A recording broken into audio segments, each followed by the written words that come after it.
Hi, I'm James Gordon. And I'm Rebecca Dahl. Welcome to Fun with Flags. Yay! Actually, yay! I'm surrendering to fun. We're gonna get sued by the Big Bang Theory.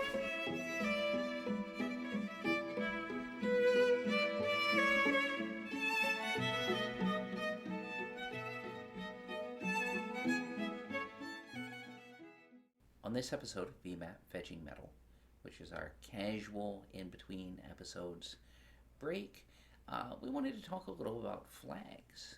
Most of you watching VMAP are probably familiar with this rainbow flag, also called the LGBT Pride flag, designed by Gilbert Baker in San Francisco in 1978. But did you know that other areas of the alternative sexuality or alternative lifestyle community have pride flags of their own? Today we're going to look at some that are relevant to what we talk about here on VMAP. This flag, which is sometimes called the BDSM flag, but is correctly known as the Leather Pride flag, was designed by Tony DeBlase and first officially unveiled at the International Mr. Leather event in Chicago, Illinois, in the United States on May 28, 1989.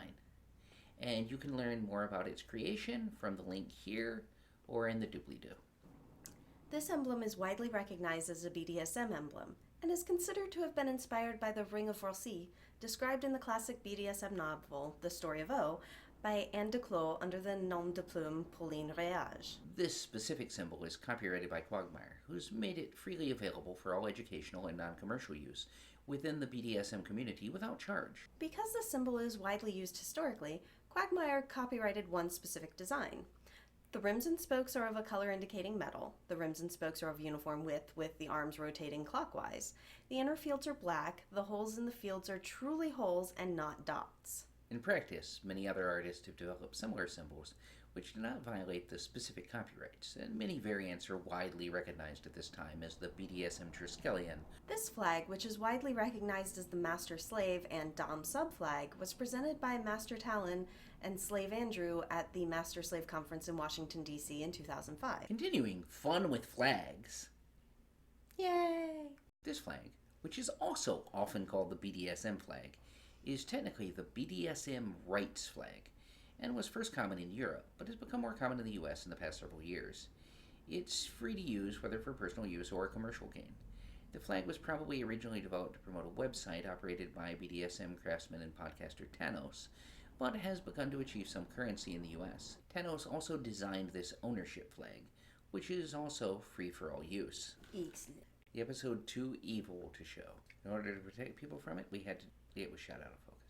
You're okay with slavery. Does that mean you're a Republican or a conservative? No. Next question. I think that the vast majority of the alt-sex community is probably not Republican.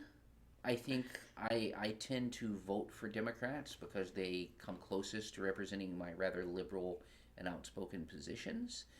I think if you're familiar with the government, you know that the GOP was responsible for a war on sex work, a war on pornography. It hurt some of my close friends. So, I think the important thing to note first off, the slavery we're supportive of is voluntary, consensual, and can be walked away from at any point. I have met some fairly conservative people who are also okay with MS and DS because they use it as a way to enforce some of the traditional gender roles within their relationships. It's a situation where if it works for them and it works for their relationship, that's fine. But when you read about things like Attorney General Ashcroft putting drapes on nude statues in the Department of Justice, you get a feel for just how prude these people are. And I understand that people have different feelings on economics, and that's a very complex question that's outside the scope of this series, but there's no question that nothing about the GOP in the United States is in any way supportive of the alt-sex community, is in any way supportive of MS, DS, or anything. I'd say if you're into alt-sex or alt-relationships of any kind, no mainstream political party is your friend. yeah, I'd say that's probably true. Specifically citing the use of the term slavery as being supportive of one political ideology or another is a fallacy. And it needs to just be kept in mind that we are using the terms that we were given and the terms that are widely used throughout the community at large. Poke. This flag, which is sometimes called the BDSM flag. You suck. I was doing such a great job of modeling. You're like, this flag, and I'm like, what flag? Oh, right. So here's one that is more directed, I think, at me, unless there are some things about you that I am unaware of. How do you claim to be a feminist and be a female slave? And the answer is simply that I don't feel those two are mutually exclusive. I feel feminism ultimately is about allowing women the ability to choose what's right for them, whether that means that they are, at least in terms of relationships, in something that looks more traditional, if they are in something where they are placed below a partner in a power exchange, whether they are single and have no partners and only focus on other aspects of their life, whether they have 100 partners and don't pair off with anyone. I think it really just... I would not begrudge any of the other women out there their right to be in the kind of relationship that feels right for them. And as a feminist, I am happy to fight for everyone's ability to do what they need to actually do in order to be happy. And I could probably turn this around and ask how you can claim to be a feminist, because I know you have on here, and still own female slaves. Oh, I do identify as a feminist. I began identifying as a feminist as a child in the 1970s. It was less complicated then. There were less schools of thought.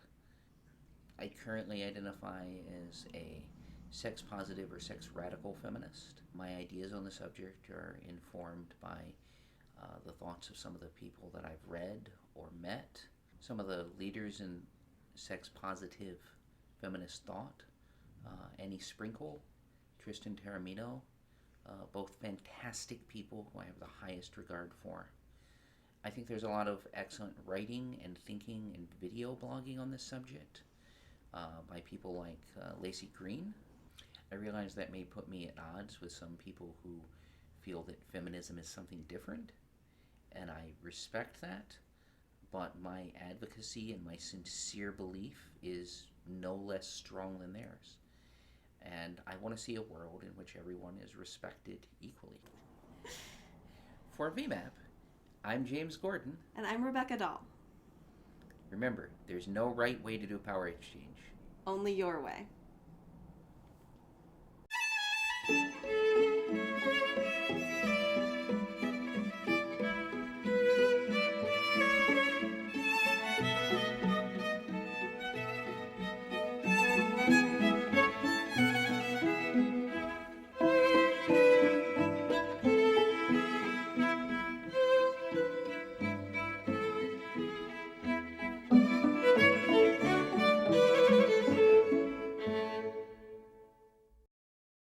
You said radical sex.